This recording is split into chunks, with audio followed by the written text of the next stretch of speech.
Okay, so today we're going to be replacing a coil pack, ignition coil on a 2006 Mercedes Benz C230 Sport. And the first thing we're going to do is get the plastic cover off the engine.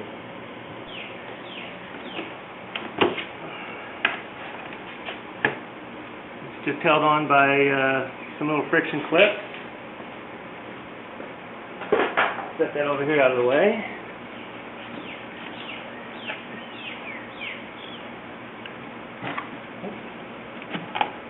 Got that plugged in as well. That wasn't plugged in very good.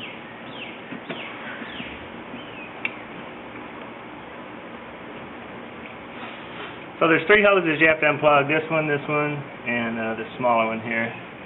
And then it just pops off. There's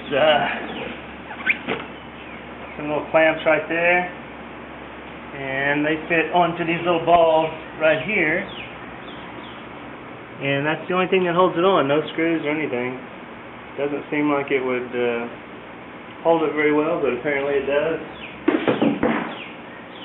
This right here is the throttle body where your air comes in, so everything feeds from those two filters under here and then right into that.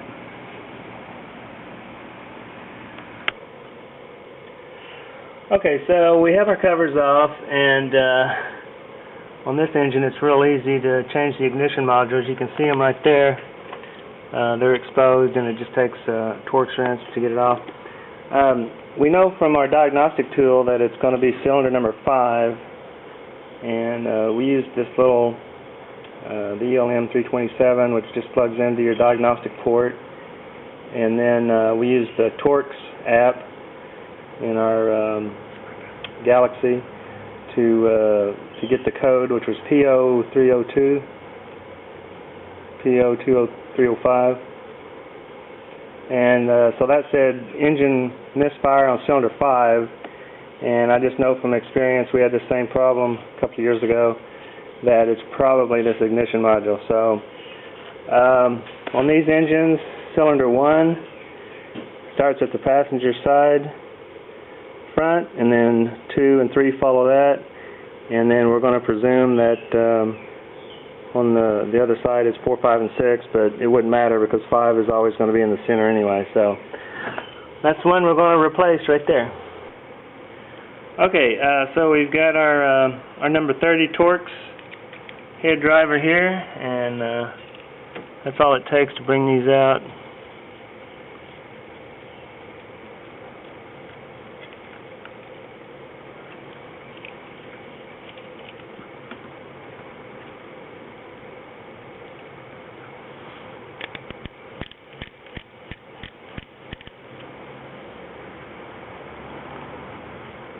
Probably should have unplugged it before I unscrewed it, but I didn't.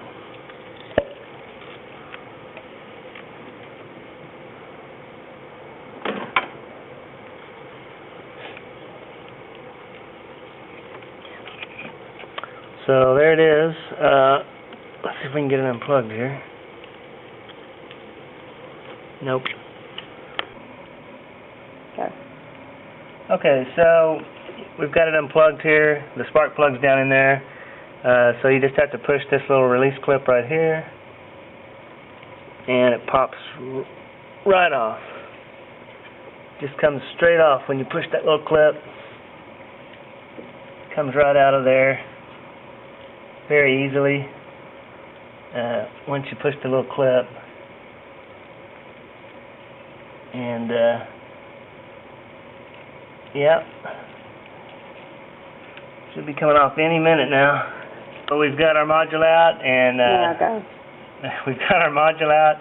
So you just push this little retaining clip here, and it comes right out, and that's what it looks like right there.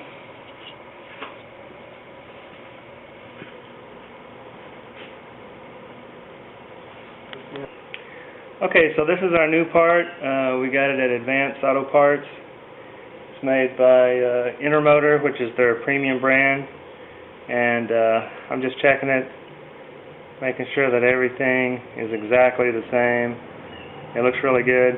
The only difference I see, and I've seen this before, sometimes the top is this yellowish color, sometimes it's black, and I'm not sure what the difference there is, but obviously it's going to bolt right in there. So this is the one we're going to try. Okay, here's the hole where it goes in, and that's actually where the spark plug is. You can't really see it, but it's buried way down in there, and that's the way most of the modern engines are now. Okay, so we got our new part, and I'm going to stab it right in there and kind of feel around for the spark plug. It should go right on it.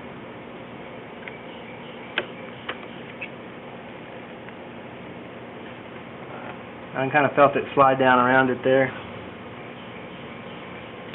And then we've got our Torx head screws. I'm going to go right in there like that.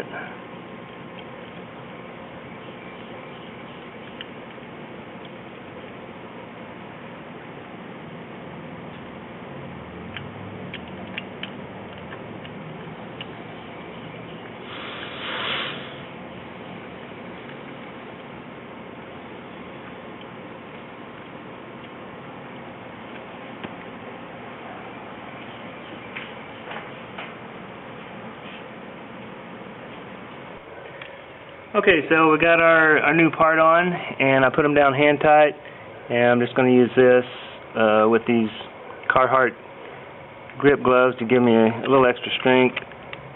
Put that down as good as I can. Okay, and then plug this back in. Should hear a little click here in a minute.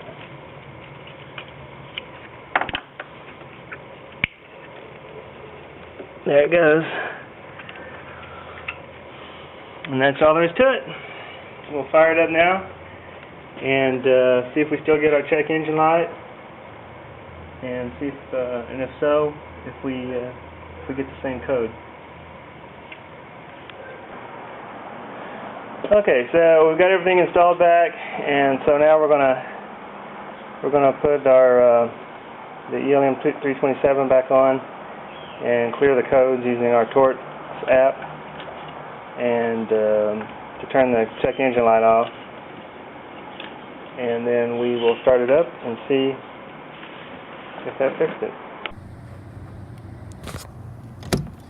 Alright, so let's give it a crank here and see how it sounds.